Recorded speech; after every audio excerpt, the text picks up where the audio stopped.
Hey guys, thank you guys for joining me on another episode of Self Reflection Podcast. I pray and I hope that this podcast episode finds you guys in the best possible state that you could be in for yourself in today.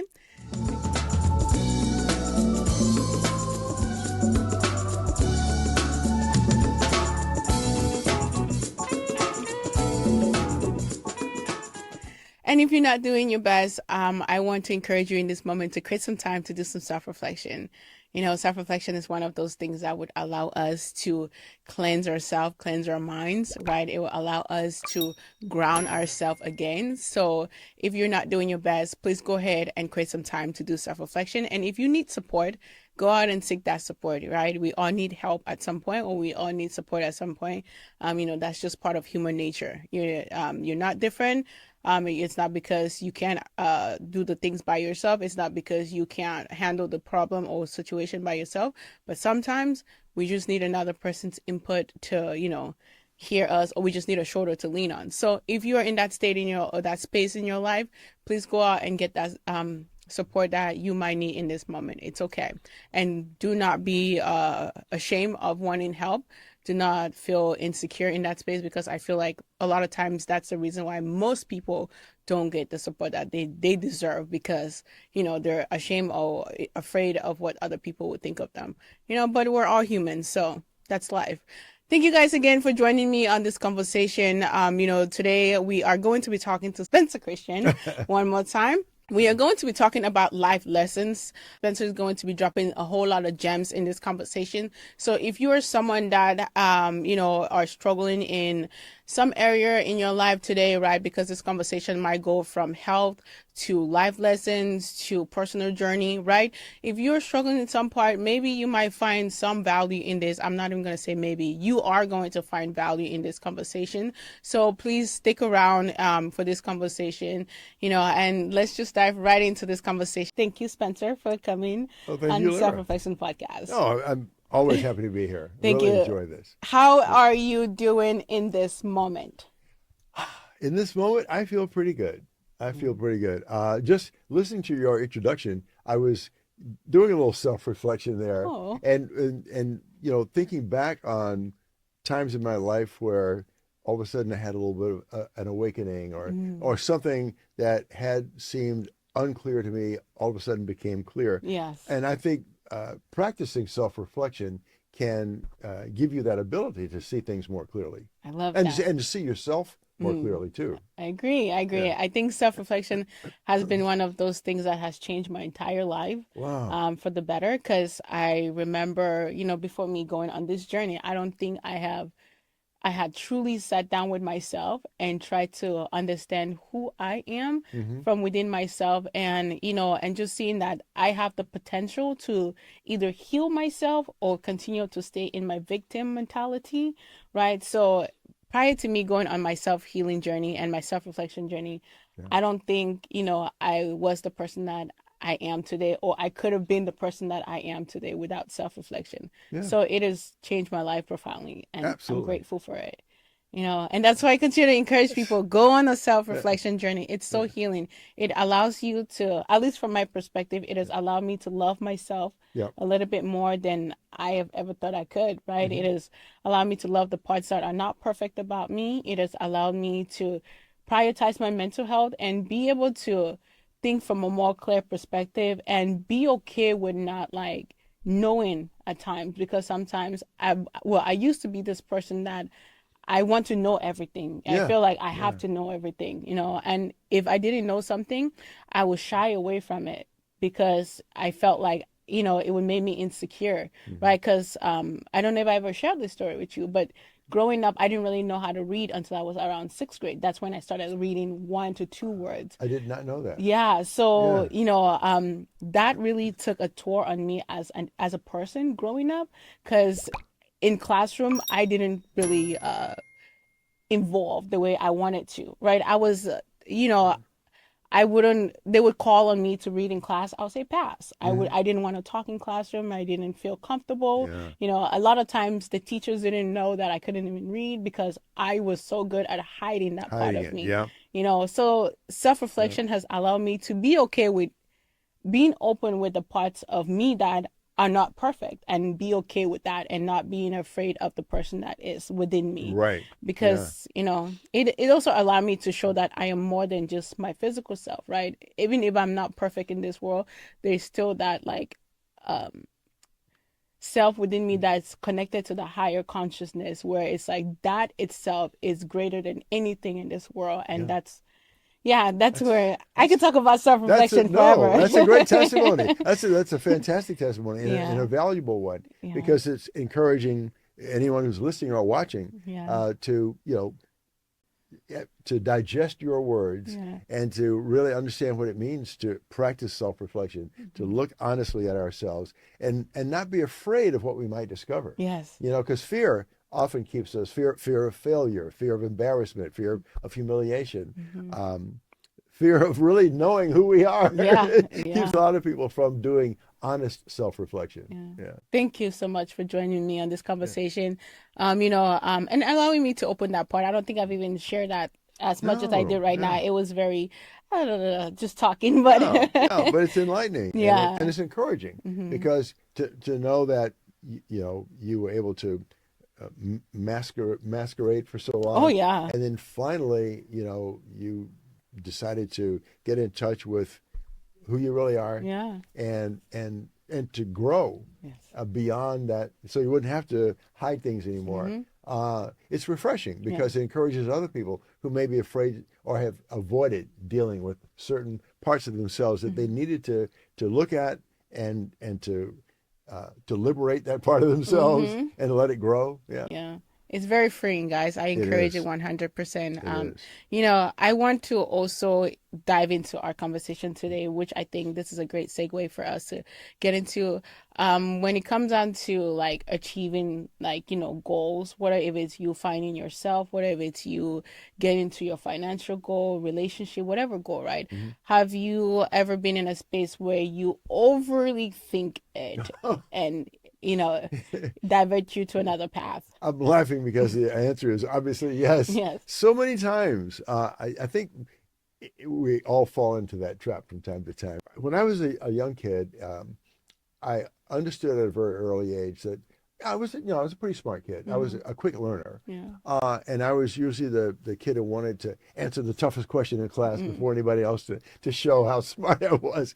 But then I began to realize, I don't know everything. Hmm. Well, let's say if I was wrong, if I gave the wrong answer, then I would feel a little bit embarrassed and like, okay, I won't raise my hand so fast next time. Mm. The question is, have I found myself over analyzing things? Yeah. I have because then in the desire to be right, in the Hmm. in the desire to show that I know what I'm talking about, sometimes I have, or in the desire just to reach the right conclusion Hmm. about something, I've found myself sometimes uh, over analyzing, over processing, overthinking it to the point that I sometimes ignore or fail to see the obvious answer, Hmm. the simple thing. Yeah. So when I have caught myself doing that, over processing or over analyzing, I've tried to remind myself, wait a minute, back off, clear your mind, and look at some of the simple things first that might be the answer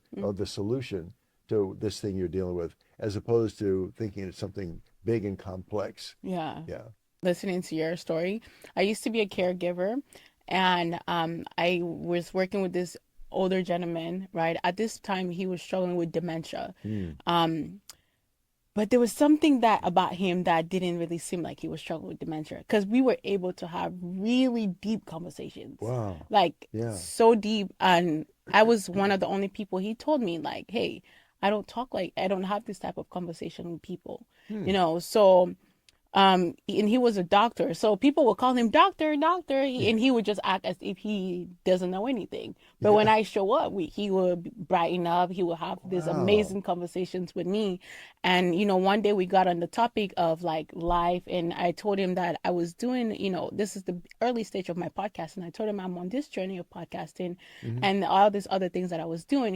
And I told him like how confused I was in this moment, and he's like, "You're looking too hard." He told me it's right in front of you and you're looking too So, yeah. hard. And he told me Yeah. at this time I had a coffee just like this, we were having lunch, and I had a coffee just like this. He saw, like, know that the lid, like, when you are trying to put the lid on, you got to be gentle, because when you press too hard, you're either going to crush the cup, or Yeah. it's not going to actually close up the proper way, because Right. part of it is not.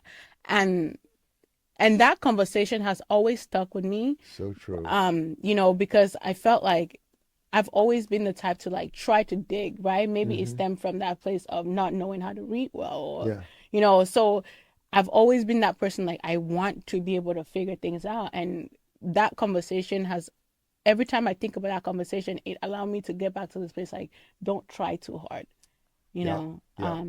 which kind of stem with what you're Yeah, saying. it does, and it sparked another thought in me also about self-reflection. Sometimes it's uh, an experience like what you just described, where another person sort of says something that makes the light bulb go off inside your head, and you realize, oh yeah, I it's simpler than I thought it might be. Yeah. You've read my book, so you know that Hmm. when I was coming to grips with my gambling problem, before I really reached the point where I knew what it would take for me to quit, it was a conversation with my daughter Hmm. that Hmm. really encouraged me to look at the simplest steps that needed to be taken, Yeah. or consider the fundamental things that I had to consider Yeah. to get that problem, get that monkey off my back. Hmm. Um, and basically what it was is, she said, I looked at, you have some amazing qualities that I admire and love as a person. Um, and many other people see these qualities in you. Yeah. But as long as you're gambling and have this problem, what if you were to have a heart attack in the casino one night and die right there? Would people remember these, admirable things about you and about your character, or would they just think you this guy who achieved so much and threw it all away because you Yeah. gave in to gambling? And it encouraged me to look at some of the fundamental things, the simplest things about character Yeah. and values, and early life lessons about the kind of person I wanted to be. And I thought, wow, Jessica, my daughter, really opened up my eyes. Hmm. If I look at those things and ask myself, am I being true to that person uh, I want it to be, and that some others think I am, Yeah. then it means I got to get rid of this part of me that's destroying all of that. Absolutely, I agree. And we'll just dive into, what are some life lessons that you possibly learn when you are in your 20s and 30s, right? Because Mm. um, you know, me and some friends, we have been talking, and also on social media today, right? That's one of the conversations where a lot of young people, especially when they're in their early 30s, right, we're still trying to navigate the space of being a young adult. So what are some life lessons that you learned that allowed you to move through that space a little bit smoother, or you fell in your face and then you learned it? Well, I think we've all fallen on our face a few times. Well, one thing I learned in my 20s and going into 30 was, sometimes to achieve what you want, you don't have to be trying hard all the time. Mm, Putting forth effort, effort, effort. yeah. Sometimes it's more productive Mm, to just sit back and think something through clearly, and realize that, as you said, you don't have to put the top on the coffee like that. You might crush the cup and spill it all over you. yeah. But if you put it on gently, if you take the slow and thoughtful, gentle approach to things. Now, what do I mean by that? What was going on with me at that time? All right, so I began my TV career, which started 53 years ago, at the age of 24. And when I started getting attention and recognition, not only from the public, but from my colleagues, I just felt like there was a part of me that wanted to be on all the time. Mm-hmm. Mm-hmm. If I felt that people were expecting that from me, they were Yeah. expecting me to always have a smile on my face, to always have a quick, witty thing to say. Yeah. But somebody close to me said to me when I was about, like, in my mid 20s, 27, late 20s, you don't have to try that hard. Mm, People who know you know who you are, and they know what your, appealing qualities are. You don't have to feel like you have to exhibit all those qualities every day. yes. And I said, just relax, take a deep breath, people aren't going to stop liking you just because you're not on all the time. Mm-hmm. And that was a life lesson that really allowed me it taught me relaxation. It Mm, taught me to be comfortable with myself, all yeah, parts of myself, yeah. not just the parts that, people recognize as, on TV, but Mm-hmm. to be with, I could be comfortable with my thoughtful self, my quiet self, my not so happy self Mm-hmm. sometimes, Mm-hmm. you know? Talking about that, you were that face of like, hello, Yeah, right, especially right. with weather and everything. Everyone Yeah. knew about you like that, in that space. How did you not letting people know, like, okay, even though I am this happy, joyful person, right? Yeah, Because I feel like I could somewhat relate to that. I'm very like bubbly and out there, yeah, but sometimes I feel like I'm also very like, I yeah. want that like quiet time for myself, very reserved. How did you manage that space I, and it, not feeling like an imposter yeah. too? Oh, that's good. Yeah, good point. Not feeling like an imposter. Somewhere in that process that began when I got that bit of advice, Mm-hmm. something clicked inside me and said, I can, let's say if I'm going on the air to do the weather, right? Mm-hmm. And I know I've got a 3.5 minute segment. I can start off with that burst of energy that gets people's attention, but I don't have to be at that level the whole time I'm on the air. I Mm. don't have to be like a hummingbird. I can start off with the strong energy and the Yes. cheerful face, and then I can get into what I'm going to talk about, and just kind of gradually come down from that and talk in a more normal tone, Mm. and people are they're still going to like me, Yes. they're gonna see other sides of me, Yeah. see me as more of a person with more dimensions than just Mm. he's quick, he's clever, he's Yes. entertaining.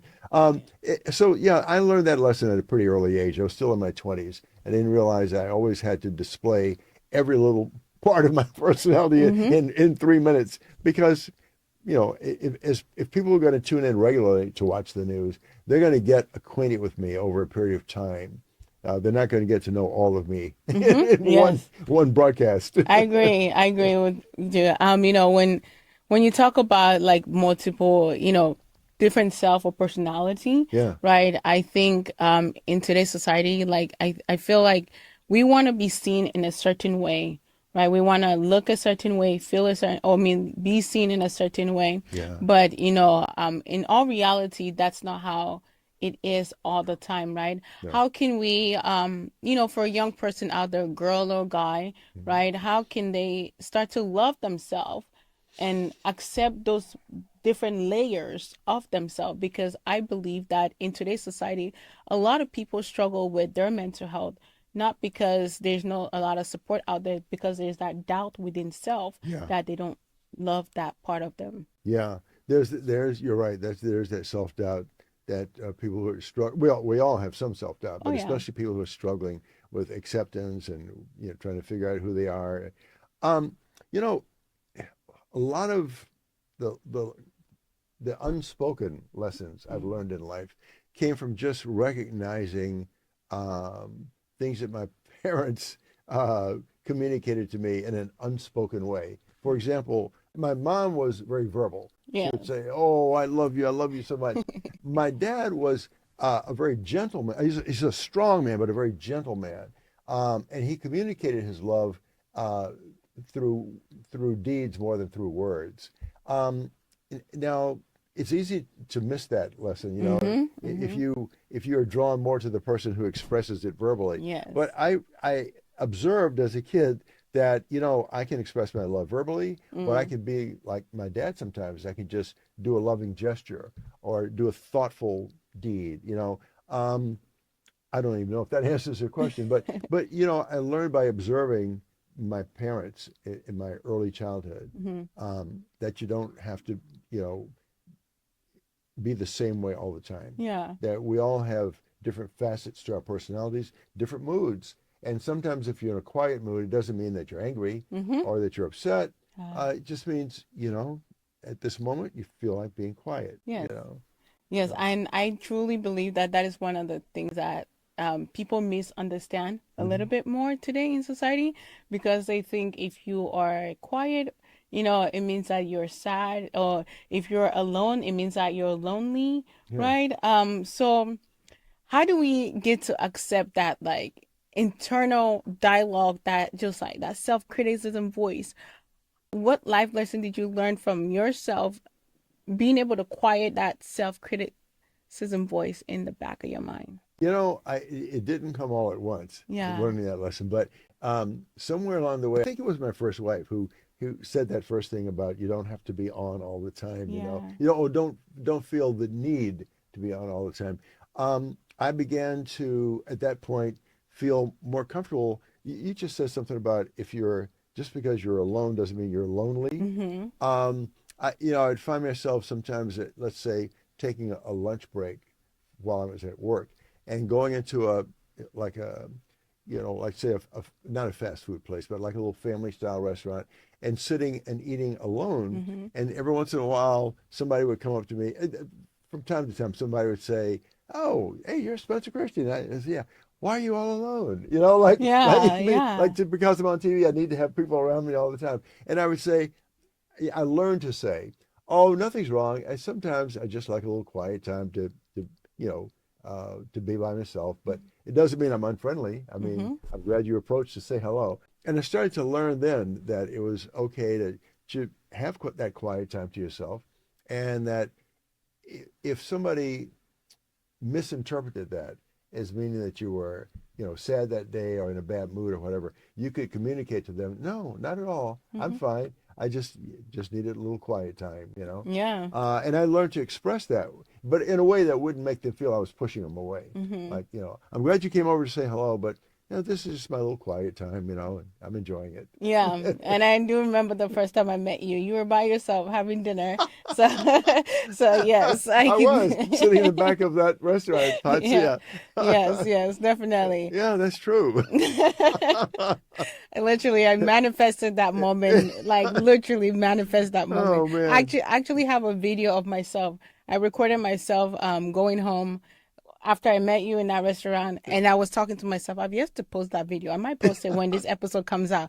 I'm like, oh my God, I just met Spencer in a restaurant. Oh my goodness. I literally manifest this man. Like That is so funny. literally. Like That is so it was funny. crazy. Like, yeah, Yeah. it's a great day. Anyways, back to this Yeah, conversation. yeah. I mean, I don't know if there's a lesson anyone can take from what I just described, but it gets back to self-reflection. It really Mm-hmm. does. Yeah. If we do reflect on who we are and all the different things that make us who we are, and no one is just one thing. We're all many things blended somehow together. Yeah. If we could practice that self-reflection, I think we learn to feel comfortable with ourselves. Yeah. And as you said earlier, I think you said it something like this: all parts of who we are. Yeah, Mm-hmm. and we're not going to be able to project all of those elements of who we are all the time or every day. Mm-hmm. But today I'm the happy guy who's got the quick one-liners, and tomorrow I'm the guy who wants to sit back and be entertained by somebody else. Any advice for young people out there trying to get into relationships? Some Oh, life lessons you learn in that space. yeah. Wow. Earlier, remember we were talking about overprocessing and overthinking, Mm-hmm. and sometimes that can lead to trying too hard to make an impression, Mm, or too hard to live up to what you think the other person's expectations might be. Now, I know it's difficult when you first meet someone, and if you're attracted to that person, it's difficult not to try to make the best impression. You want yes. to, you want that person to notice you too, and to be attracted to you as well. But you don't have to try hard all the time. There's Yeah. something to be said for just, taking the slow and easy approach sometimes. And if after you first make that first impression, if you start to reveal a quieter side or a less confident side, Mm, and the other person starts to lose interest, well, maybe that's not the relationship for you to be in anyhow, wow. because a thoughtful person who practices self-reflection Yes. should recognize that you're not always going to present yourself the same way every day. You're not going to bring flowers every day. You're not going to do the same gestures of Yeah. interest every day. Yes. I agree. Yeah. I think I've been on the other end where I'm trying to like, oh, let me try to do everything so that like, And that's this only person, natural, yeah. right? It's only Yeah. natural. I mean, we all want to make a positive impression, I think, Mm-hmm. especially of someone we are attracted to, you Yeah. know? Even if it's not a romantic attraction, just someone you would like to have in your life as a friend because you enjoy this person's Mm-hmm. company. It's only natural to, you know, try to live up to what you think that person's expectation is of you. But then when you don't, it it's I don't know. You're familiar with the term performance anxiety, Mm. which has a lot of different meanings. But yeah, it can lead to performance anxiety where you feel like you're letting somebody down, and then the next time you want to make an impression on somebody, you have fears and doubts because Mm-hmm. I let this other person down, I might let them down too, and Yeah. yeah, Yeah, I you can agree. make yourself crazy by overthinking. Yes, I agree. I Yeah, 100% agree. I've yeah. experienced a little bit of that. As we come to the end of our conversation here, talking about expectation with self, right? What is a life lesson you have learned, or what advice do you have for anyone out there that is listening right now to that has felt that as if they have to live up to the expectation of the spouse or the society, right? What advice do you have for them so that Mm, we could take that load off ourselves? great question. I'm glad you asked, but I just want to say once again, I'd like to remind people that I'm not the greatest philosopher of our age, and so I don't. I'm not assuming that my answer to this question is, the most important advice you'll ever get. Mm, But I think we have to remind ourselves sometimes that we have certain expectations of ourselves mm, to live up to as well. And while it's important to try to make a positive impression on other people, um, I, if we have certain expectations of ourselves, if we practice enough self-reflection that we, have a good sense of who we are mm-hmm. and how we can grow, continue to grow to be the best person we're meant to be, um, then it's important to understand your own expectations for yourself and ask yourself, are you living up to them? Mm, Along with, am I living up to what these people expect from me or what society expects from me or what my TV viewers expect from me? yeah. Um, I don't know how I learned this lesson. And maybe I didn't learn it quickly. Maybe I learned it slowly over a long period of time. But um, I learned at an early point in my career to just be comfortable with myself on the air, Mm, just as I would right here with you, and not, put on any pretense of being something other than just who I am. yeah. And I think that's worked for me because one of the maybe the most uh, meaningful compliment any TV viewer has ever given me when they approach me in a place to say they recognize me is, you know, you seem like the same person in real life that you are on air. You don't Mm, seem like a fake you're yeah. putting on an act. And I think that if that's true, if that's the way I'm perceived, it's because of the self-reflection Mm, of not putting on any pretense of being something different from what yeah. I actually am. I mean, I can be entertaining, I can be clever, I can laugh at a joke and all that, but I can also be thoughtful and quiet and serious, Yeah. and self-reflective. Yes. I love that, Yeah. Thank you. I think that spoke to me as well because I Oh, feel like I have such personalities as well. And at times it's like, oh, am I putting on a show? But no, it's just what yeah. I am at that moment, and Yep. that's what it is. Oops. Yes. The mic is running away. Hello. It's kidding. The mic said, "You've been talking long enough." The mic is moving away from me. But yes, thank you so much, Spencer, for coming on to Self Reflection Podcast. I appreciate all your gems that you're dropping. I think, I learned a lot every single time I sit on this couch with you. I really appreciate So that. thank you so much. Any finer supportive words for anyone out there, especially if they're dealing with some mental health challenges Yeah. in this moment. Yeah. If there's anyone in your life,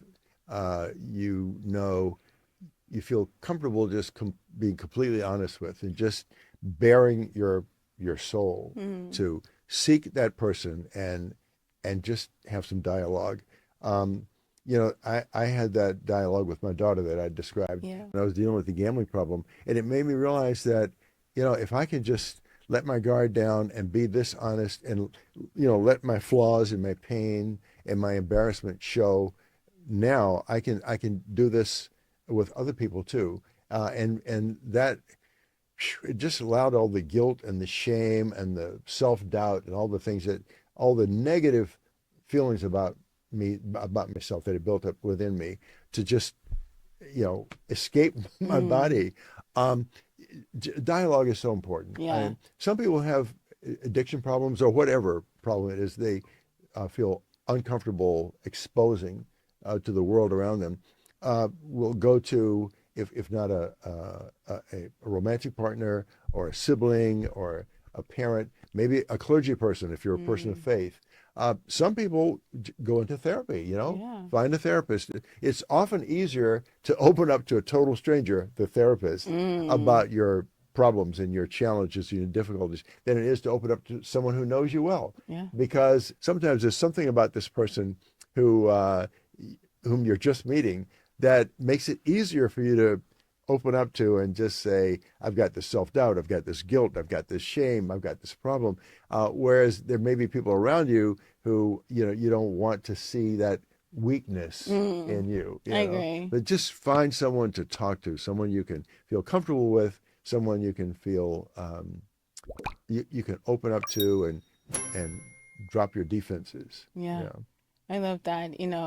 Talking, I feel like is one of those things that um, allows you to kind of just air your mind, right? And just Yeah. let it go. And sometimes that's all we need to just be able to like let it out, you know? That's what I felt when I was writing my book. I was Mm, letting out the guilt and the shame that I felt from all these years of gambling and from, irresponsible, self-destructive behavior. yeah. Um, and as I was writing the book and knowing that it was going to be read by people who never met me, people who don't know me, Mm-hmm. total strangers, but that was my therapy. It's Yeah. like, okay, I'm going to put it all out there. And the more I wrote with each passing page and each passing chapter, the more I felt the guilt and the shame, excuse me, leaving me. Yeah.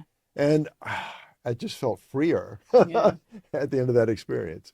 Well, thank you again so much. That will bring me to us doing some type of form of journaling, right? If you are someone that is struggling with, depression, anxiety, self-doubt, lack of self-confidence or self-love, right? Journaling is one of the best ways that you can allow Yeah. yourself to free your mind, to free your soul, and to free your body. So practice journaling, right? It could be you writing physically.